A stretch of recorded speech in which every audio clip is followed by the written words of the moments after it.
ఉందాం. ప్రియులారా, ఈ ఉదయకాల వేళ ప్రభు పాదాల దగ్గరికి మనము చేరి వచ్చాం.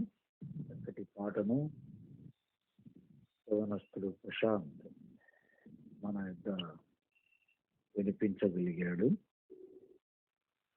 భవిష్యత్తులో ఈ యవనస్తులే రేపటి సువార్థికులు, ఈనాటి యవనస్తులే రేపటి వారధులు, వారసులు. కనుక యవనస్తులు మరింతగా వారి యొక్క కృపావరములకు పదును పెట్టి అపవాదిని ఓడిస్తూ ప్రభువుకు విజయం కలగజేస్తూ జీవించాలని నా యొక్క మనవి. ప్రియులారా, వరుస ధ్యానాలలో భాగంగా ఆమోసు గ్రంథం 2వ అధ్యాయం 7వ వచనాన్ని మన ధ్యానం కొరకై మనము చదువుకుందాం. ఆమోసు గ్రంథం 2వ అధ్యాయం 7వ వచనం. దరిద్రుల నోటిలో మన్ను వేయుటకు బహు ఆశపడుదురు, దీనుల త్రోవకు అడ్డము వచ్చెదరు. తండ్రియు కుమారుడును ఒకదానినే కూడి నా పరిశుద్ధ నామమును అవమాన పరచుదురు. ప్రియులారా, దయచేసి మీ యొక్క ఫోన్లను మీరు మ్యూట్లో ఉంచుకోవాలని మనవి చేస్తున్నాం. దేవుని మాటలు వినబడుతూ ఉండగా ఇక ఏ శబ్దాలు వినబడకుండా ఉంటే ఎంతో ఆశీర్వాదకరం. ఈ యొక్క అమూల్యమైన ఫోన్లను అలాగే మ్యూట్లో ఉంచుకుంటే దేవుని మాటలు మనకు వినపడతాయి. ఆమోసు గ్రంథం గత కొన్ని నెలలుగా మనం ధ్యానం చేస్తూ వస్తున్నాం. సోమవారం విడిచి సోమవారము ఇలా ప్రభు మహాకృపను బట్టి మనము ధ్యానము చేయగలుగుతున్నాం. ఆమోసు గ్రంథం లేదా హోషేయ గ్రంథం, ఈ 2 గ్రంథాలు మాత్రమే 10 గోత్రాల ప్రజలకు లేదా 10 గోత్రాల గురించి వ్రాయబడ్డాయి.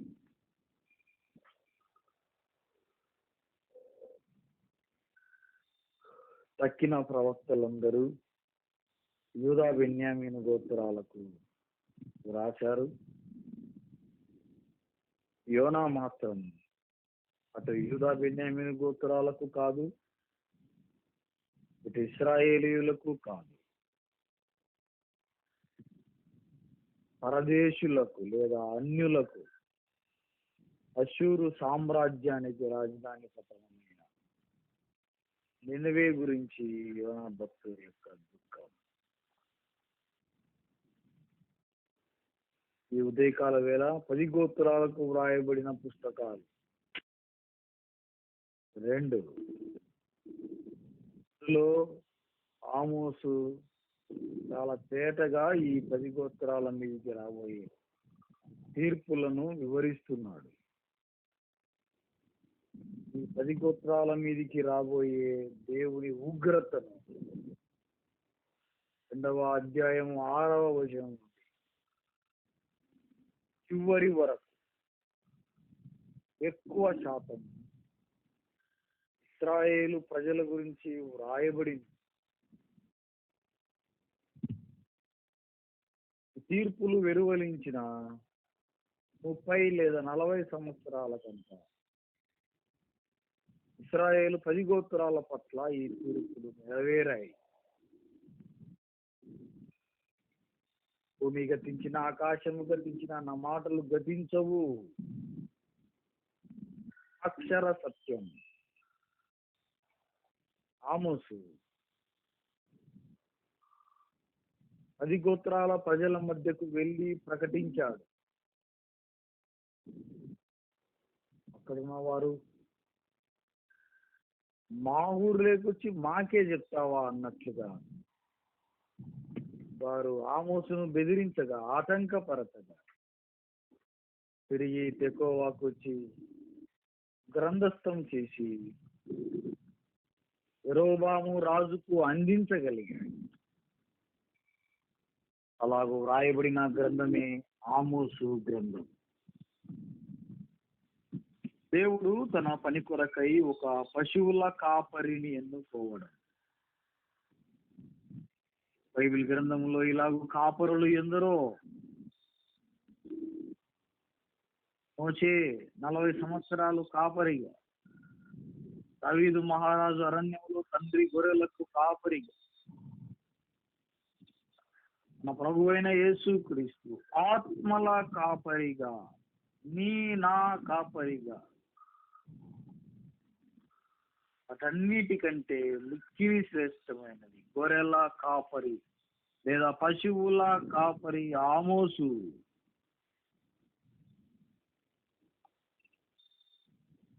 కాపరి విధులు చాలా క్లిష్టమైనవి, చాలా బాధ్యతతో కూడుకున్నవి. అలాంటి క్లిష్టమైన పనికి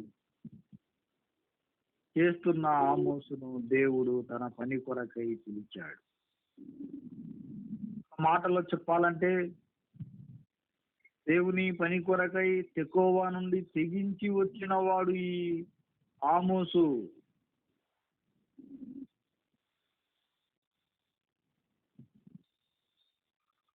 చాలా పురాతనమైన గ్రామముల నుండి ప్రభు పని కొరకై దేవుడు పిలువగా, సంచనుగా ఇశ్రాయేలీలకు తీర్పులు వివరిస్తూ, ఇశ్రాయేలీలకు మాత్రమే కాదు చుట్టుపక్కల ఉన్న దేశాలకు సైతం దేవుని తీర్పులు వివరించగలిగాడు ఈ ఆమోసు.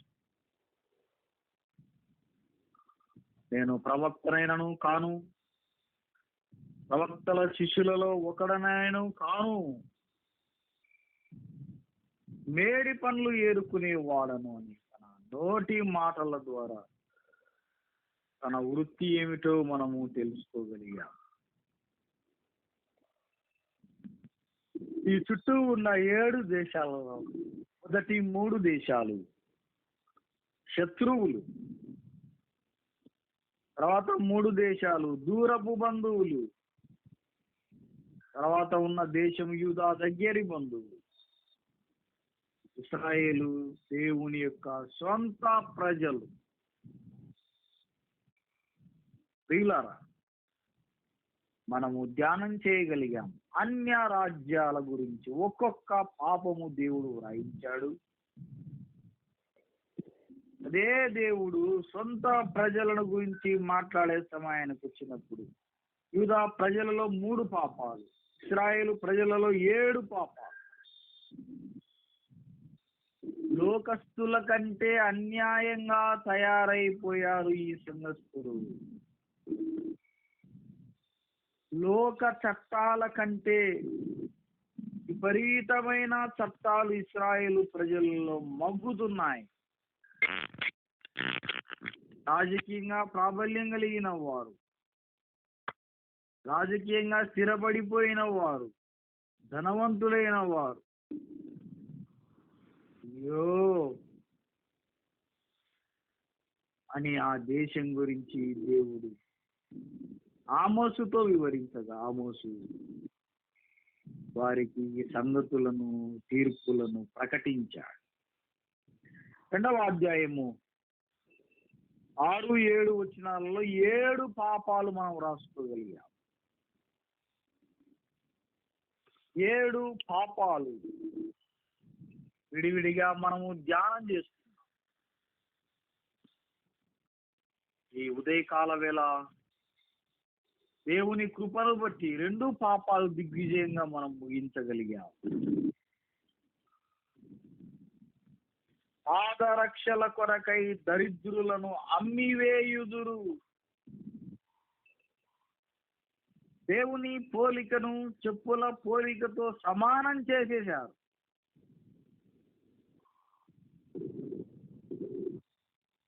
అదే ఇశ్రాయేలీలో ఉన్న మిగతా వారిని ప్రేమించడానికి బదులుగా బానిసలుగా ఉంచుకున్నారు. ఇశ్రాయేలీలు ధనవంతులైన వారు పేదలైన వారిని తమ యొద్ద బానిసలుగా వారు ఏర్పాటు చేసుకున్నారు.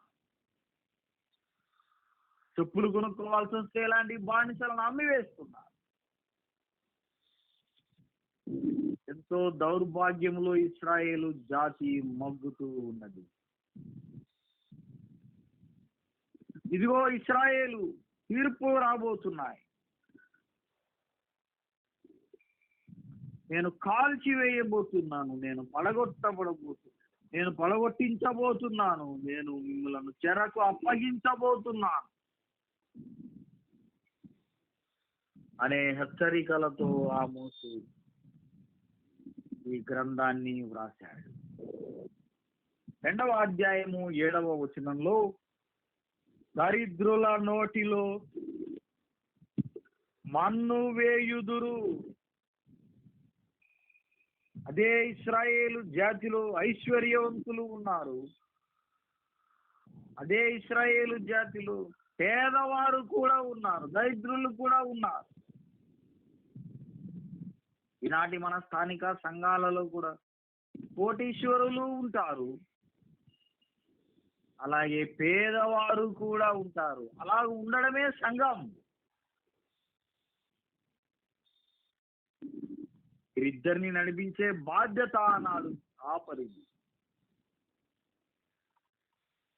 మందను నడిపించాలి, మెల్లగా నడిపించాలి. ఈ ఉదయకాల వేళ 5వ అధ్యాయము 11, 12 వచనాలు కూడా మనము చదువుకుందాం. ఆమోసు గ్రంథం 5వ అధ్యాయం 11, 12 వచనాలలో దోష నివృత్తికి రూకలు పుచ్చుకొని నీతిమంతులను బాధ పెట్టుచు గుమ్మమునకు వచ్చు బీదవారిని అన్యాయము చేయుట వలన. ఎవరైనా గుమ్మము దగ్గరకు వచ్చి వేడుకుంటే వారి పట్ల అన్యాయాన్ని జరిగిస్తున్నారు. దరిద్రుల నోటిలో మన్ను వేయడం అంటే ఆల్రెడీ వారు పేదవారు, వారిని ఇంకా నిరుపేదలుగా మార్చివేస్తున్నారు ఇశ్రాయేలు. ముందుగానే వారు పేదలు, వారు ఇంకా పేదరికములో కూరుకుపోవడానికి దోహదపడుతున్నారు ఇశ్రాయేలు. గుమ్మము దగ్గరికి వచ్చువారు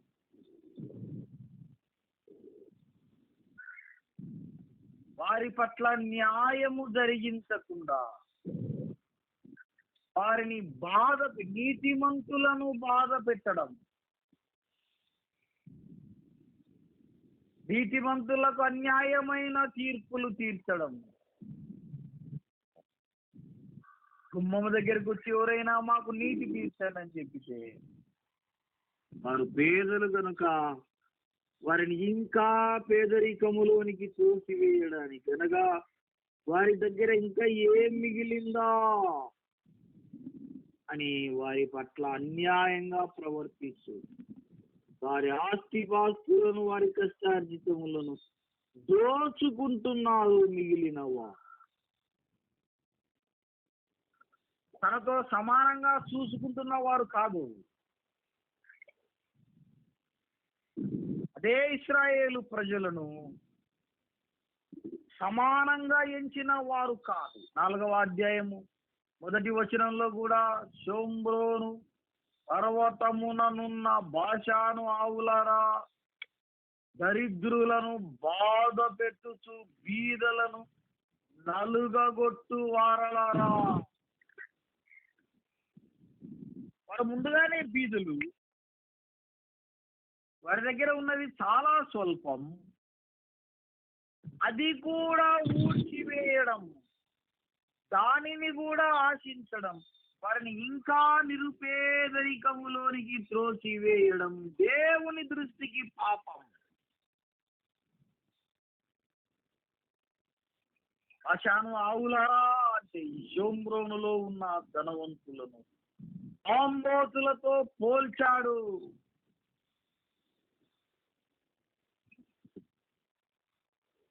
ప్రియుల ఉదయకాల వేళ సహోదరులు పేదలైతే వారి పట్ల కనికరం చూపించాలి కానీ కఠినత్వం ప్రదర్శించి వారిని ఇంకా పేదరికంలోనికి నెట్టివేయడం కాదు.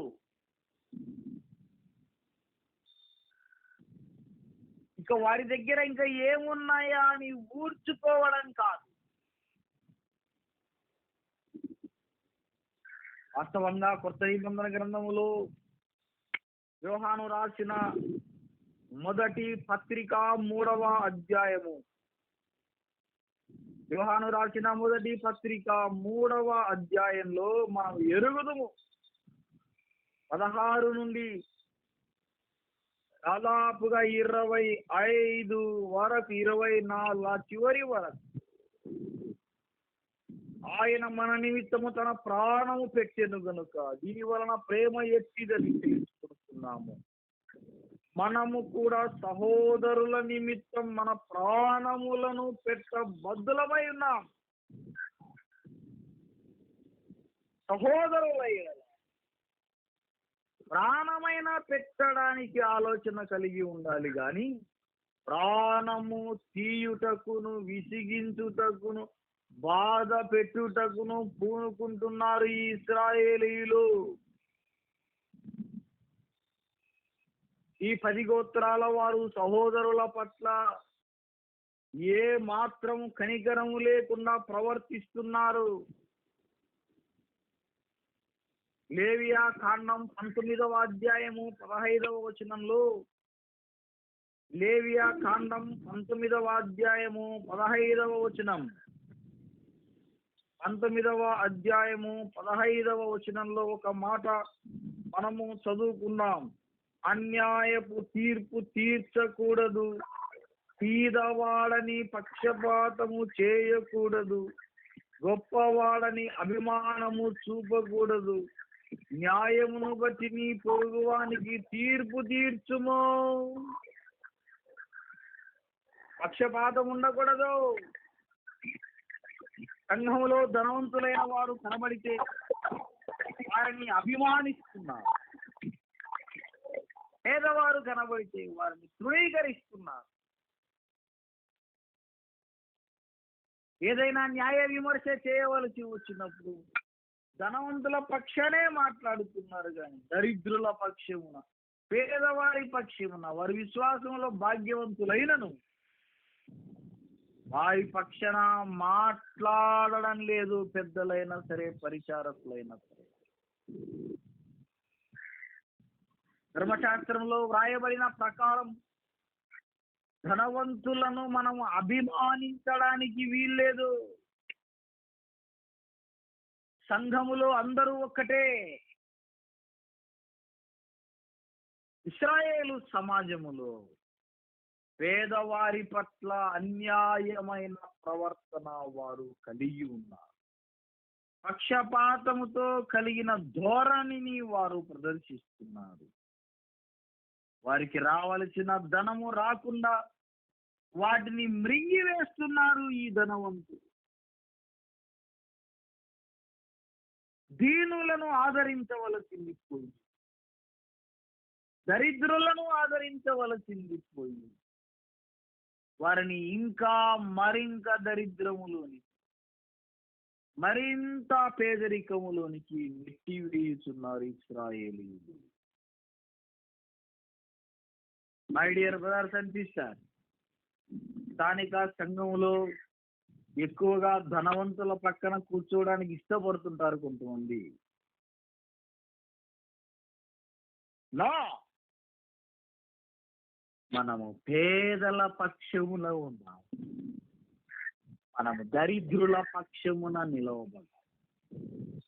ద్వితీయోపదేశ కాండము 15వ అధ్యాయం, ద్వితీయోపదేశ కాండము 15వ అధ్యాయము 7వ వచనంలో, 7వ వచనం, నీ దేవుడైన యెహోవా నీకిచ్చుచున్న దేశమందు నీ పురములలో ఎక్కడనైనను నీ సహోదరులలో ఒక బీదవాడు ఉండిన ఎడల, బీదవాడైన నీ సహోదరుని కరుణింపకుండా నీ హృదయమును కఠినపరచుకొనకూడదు. సహోదరుల పట్ల కఠిన స్వభావం ఉండడానికి వీల్లేదు. ప్రాముఖ్యంగా బీదలైన సహోదరుల పట్ల మనం ప్రేమ కలిగి ఉండాలి, కఠిన పరచుకొనకూడదు. ఆమోసు కాలములో పేదల పట్ల మరింత కఠినంగా వ్యవహరించి, దరిద్రుల పట్ల మరింత కఠినంగా వ్యవహరించి, వారి దగ్గర ఉన్న సొమ్మంతయు లాగి వేస్తున్నారు, వారిని ఇంకా పేదరికములోనికి నెట్టివేస్తున్నారు. ఇది దేవుని దృష్టికి పాపమే. దేవుడు వారి పాపములను బట్టి, వారి అవిధేయతను బట్టి చెరకు వారిని అప్పగించబోతున్నాడు. అష్షూరు రాజులు బయలుదేరారు.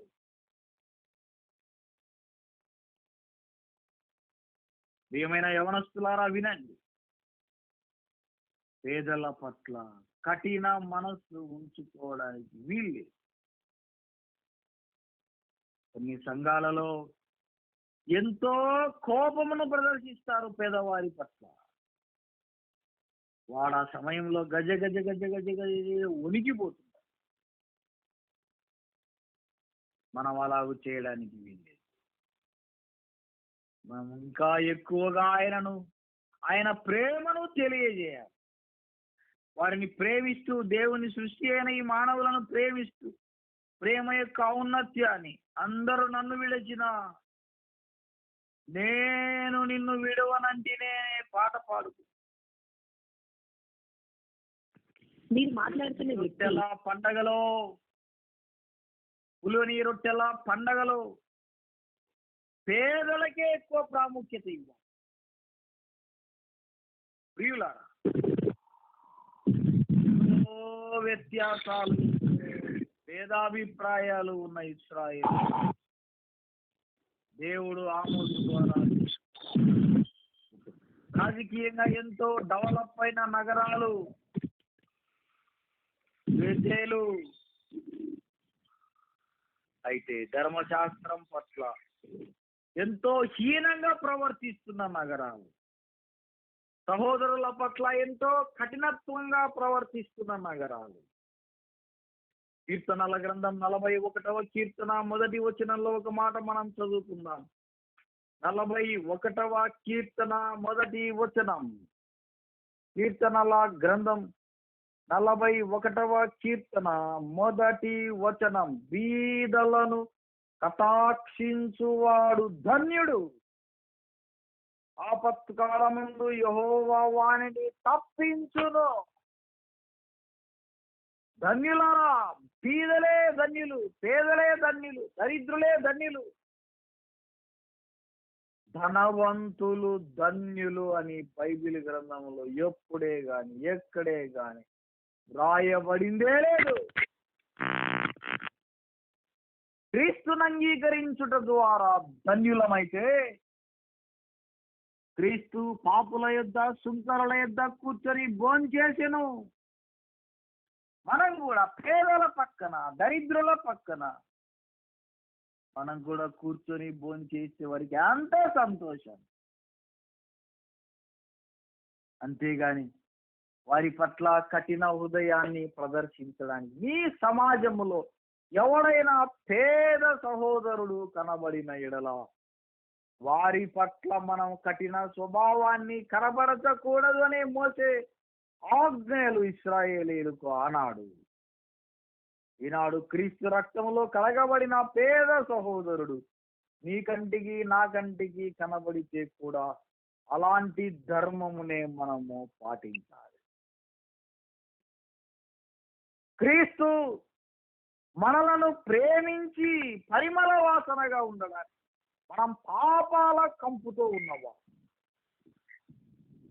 అయినను దేవుడు మనలను ప్రేమించాడు. ఏ పక్షపాతము లేకుండా, ఏ రూల్స్ లేకుండా, ఏ సరిహద్దులు లేకుండా ఆయన మనలను ప్రేమిస్తే మనం పేదలను ప్రేమించకుండా గిర్రగిస్తూ కూర్చున్నామా? 72వ కీర్తన 13వ వచనంలో కూడా ఇలాంటి మాటలే మనకు కనబడతాయి. 72వ కీర్తన 13వ వచనం, నిరుపేదల యందు బీదల యందును అతడు కనికరించును. వింటున్నారా?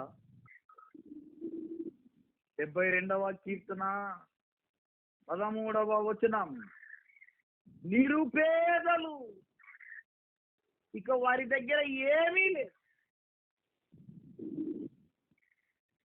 నిరుపేదల యందు బీదల యందు అతడు కనికరించును. కనికర సంపన్నుడు ఆయన. దేవుని కనికరం కావాలా? అయితే దీనత్వం కలిగి ఉండాల్సిందే. దేవుడు నీతో మాట్లాడాలా? అయితే దేవుని కొరకు నీవు పరిగెత్తాల్సిందే.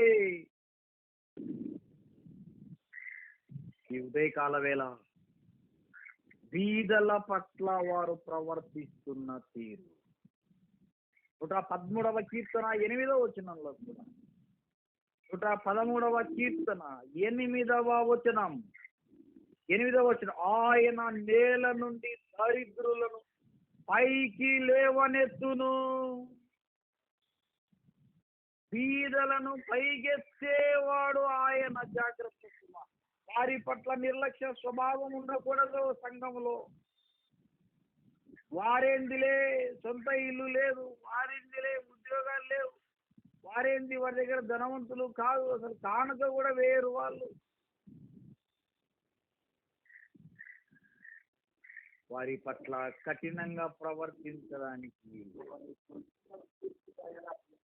సామెతల గ్రంథం 14వ అధ్యాయం 21వ వచనం, సామెతల గ్రంథం 14వ అధ్యాయము 21వ వచనంలో కూడా ఒక మాట మనం చదువుతున్నాం.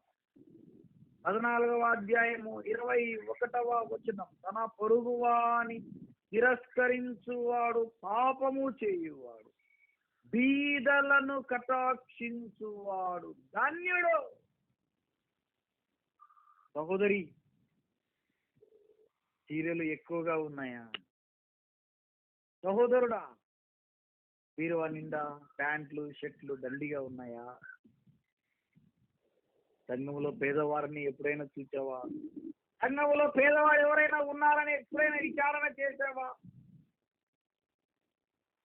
ఎప్పుడైనా వారిని దగ్గరికి పిలిచి అన్నము పెట్టి భోజనం వడ్డించి కొత్త వస్త్రాలు వారికి కొనిచ్చి వారి ముఖాలను ఆనందంగా చూడగలిగావా?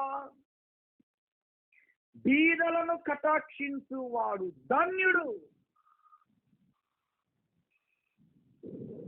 ఇదే అధ్యాయం 31వ వచనంలో కూడా మనకు అదే మాట, మనకు బీదను కనికరించువాడు ఆయనను గణపరచువాడు. ఒకవేళ నీవు దేవుని గణపరచాలని అనుకుంటున్నావా?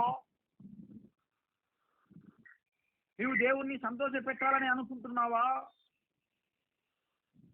అయితే ఇదిగో ఒక మార్గం, బీదలను కనికరించువాడు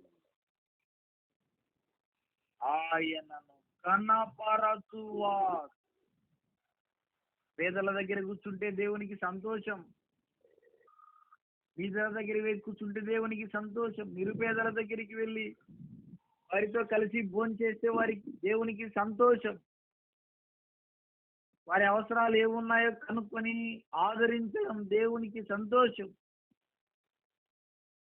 వారి అక్కర్లు అవసరాలు ఏమున్నాయో తెలుసుకొని వాటి నిమిత్తమై మనము తోచిన సహాయం కడద్రోయకుండా, నిర్మూలము చేయకుండా, వారిని ఇంకా పేదరికంలోనికి నెచ్చివేయకుండా వారిని లేపే ప్రయత్నం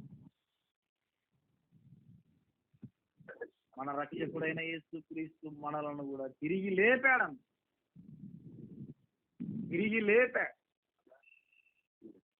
ఆయన మన ఆత్మలను పాతాళము నుండి లేపాడు. దావీదు కీర్తనలు ఆ మాటలు ఉన్నాయి కదా, మనం ఎరుగుదు. ఆయన నా ప్రాణమును పాతాళము నుండి లేవనెత్తాడు. క్రీస్తే లేపకపోతే, క్రీస్తే సమాధిని గెలిచి లేవకపోతే మన జీవితాలు అగమ్య గోచరం.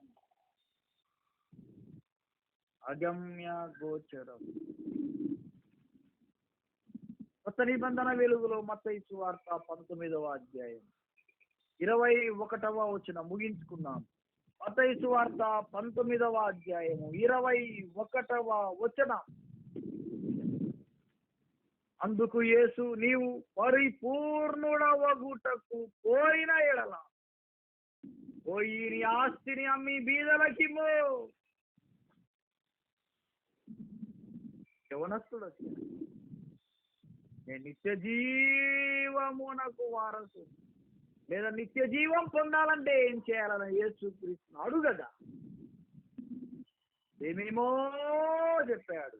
అవన్నీ నేను చిన్నప్పటి నుండే పాటిస్తున్నాను ప్రభువా. అయితే ఒకటి కొత్తగా ఉంది, నీకు నిత్య జీవము కావాలంటే పరలోకంలో ధనం సమకూర్చు. పరలోకంలో నీవు ధనవంతుడుగా కనబడాలంటే ఈ లోకంలో ఎన్నిక చేయకూడదు. ఈ లోకంలో ఉన్న ధనాన్ని కన్సిడర్ చేయకూడదు. వాటిని అన్ని బీదలకి. దేవాది దేవుడికి బీదలంటే ఎంత గౌరవం అన్న. దేవాది దేవుడికి పేదలంటే ఎంత గౌరవం. ఈ ఉదయకాల వేళ మనల్ని మనం పరీక్ష, మనం పేదల పట్ల ఎలా ప్రవర్తిస్తున్నాం.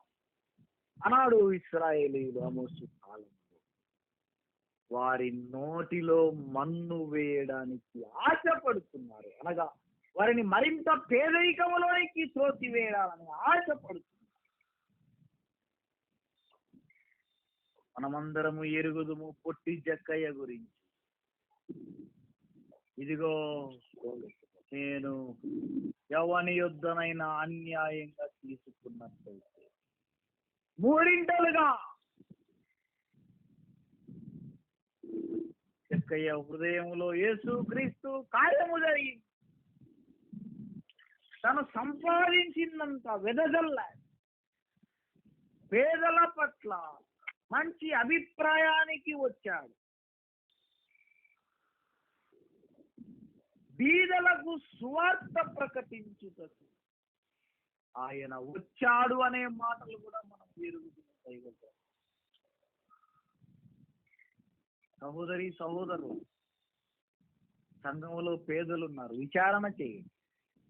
ఎవరు పేదలు, ఎవరు నిరుపేదలు, ఎవరు ధనవంతులు, ఎవరు కోటీశ్వరులు. అప్పుడే మనకు అవగాహన వస్తుంది. పేదలు కనపడితే ఎవరికి తెలియకుండా వెళ్ళి వారి అవసరాలేమిటో, వారి అక్కర్లేమిటో తీర్చవలసిన బాధ్యత స్థానిక సంఘములో నీ మీద, నా మీద. అంతేకాని వారి దరిద్రులు వారింటికి పోతే కూర్చోవడానికి చేరుగులు లేదు, అసలు వారింటికి పోవాలంటే వంగిపోవాలి, వాసన వస్తుంటుంది, నేను పోను, డ్రైనేజీ కాలువ కడగాలంటే కాలువలో దిగాల్సిందే. పేదల పట్ల కటాక్షము చూపించాలంటే వారి గృహాలకు వెళ్లాల్సిందే. పాపుల పట్ల తన ప్రేమను వెల్లడించడానికి పరలోకము నుండి భూలోకములోనికి ప్రవేశం చేశాడు మన ప్రభు అయిన యేసుక్రీస్తు. ఆయన దేవుడై ఉండి కూడా మానవుడుగా ఆకారములో కనబడడానికి ఇష్టపడి రక్తమాంసములు కలిగిన మన కొరకై ఆయన రక్తమాంసములు గలవాడాయను. My dear brothers and sisters, సంఘములో పేదలకు నువ్వు ఏనాడైనా నీవు తొడుక్కునే వస్తువులు ఇవ్వగలిగావా? ఇచ్చి చూడు. వారిని ప్రేమించి చూడు. వారి ఎడల కటాక్షం చూపించు. దానిలో ఉన్న ఆనందమే వేరు. మనము పేదలను కటాక్షిస్తూ దేవుడు మనల్ని ఎన్నటికీ పేదలుగా ఉంచడు. చివరగా యెషయా గ్రంథం 53వ అధ్యాయము 10వ వచనంలో, యెషయా గ్రంథం 53వ అధ్యాయం 10వ వచనం, వచనము 10, అతన్ని నలగగొట్టుటకు అని రాయబడి. ఆమోసు గ్రంథం 4వ అధ్యాయం 1వ వచనంలో, బీదలను నలగగొట్టుడు ఆరలారా. ఆమోసు కాలంలో ఇశ్రాయేలు 10 గోత్రాలలో బీదలు ఎవరైనా కనబడితే వారిని నలగొట్టేవారు. ఆర్థికంగా, మానసికంగా ఛిద్రవద చేసేవారు. అసలు వారు మనుషులే కాదు అని లెక్కలు వేసేవారు. ధనానికి ఎక్కువగా ప్రాముఖ్యతనిచ్చిన ఇశ్రాయేలు, పేదలను చిన్న చూపు చూసిన ఇశ్రాయేలు. అయితే మనమేం చేయాలి? కొత్త నిబంధన కాలం, ఇదిగో మన కొరకై తండ్రి అయిన దేవుడు కుమారుణ్ణి నలుగగొట్టడానికి ఇష్టమాయను. మన పాపములను బట్టి మనం నలగొట్టించుకున్న వారము కాదు. మన దోషములను బట్టి మన వీపు మీద కొరడా దెబ్బలు వేసిన వాడు కాదు మన తండ్రి అయిన దేవుడు. మన పాపములను బట్టి మనలను శిక్షించిన వాడు కాదు తండ్రి అయిన దేవుడు. మన పాపములను బట్టి దేవాది దేవుడు మనలను ప్రేమించాడు. ఆయన పాపులతోనూ శుంకర్లతోనూ కూర్చొని భోంచేస్తున్నాడు. ఆయన ఒక తాగుడుబోతుల మధ్యలో కూర్చున్నాడు. ఈయన కూడా తాగుడుపోతేని ఏమేమో అన్నారు యేసుక్రీస్తు. అటన్నిటినీ పక్కన పెట్టి కలువరి శిలువకు ఎక్కాడు. శిలువలో యేసు క్రీస్తును నలగగొట్టడానికి తండ్రి అయిన దేవునికి ఇష్టము ఇష్టము ఇష్టము. మనల్ని నలగొట్టడానికి ఆయనకి ఇష్టం లేదు. ఆమోసు కాలంలో బీదలను నలగొట్టడానికి ధనవంతులు బహుగా ఆశపడుతున్నారు. తండ్రి అయిన దేవుడు నిన్ను నన్ను నలగొట్టడానికి ఇష్టపడట్లేదు. మనలను ప్రేమించాడు. మన మీద ఉన్న ప్రేమతో కుమారుడైన దేవుణ్ణి నలుగగొట్టాడు. సిలువలో తన కోపాన్నంతా క్రీస్తు మీదికి వేశాడు. మండు టెండలో మలమల మాడిపోయాడు. భూలోకములో వీరు కొట్టిన దెబ్బల కంటే పరలోకము నుండి తండ్రి వేసిన శిక్ష గొప్పది. అది ఘోరమైన మరణం, హీనమైన మరణం. ఇట్టి మరణం ద్వారా మనకు రక్షణ కలుగుదా. ఆయన పేదల కొరకు, ధనవంతుల కొరకు, ఏ భేదములు, అందరి కొరకు ప్రాణం పెట్టాడు. పక్షపాతము లేకుండా ఆయన ప్రాణం పెడితే సంఘములో ధనవంతులను అభిమానిస్తూ దరిద్రులను పక్షపాతంగా చిన్న చూపుగా చూస్తూ దేవుడు ఓర్చుకుంటాడా? ఆయనకు లేని పక్షపాతం మనకు అవసరము. మై డియర్ ఫ్రెండ్స్, యవనస్తులారా వినండి. దేవుడు నిన్ను నన్ను నల్లగొట్టలేదు.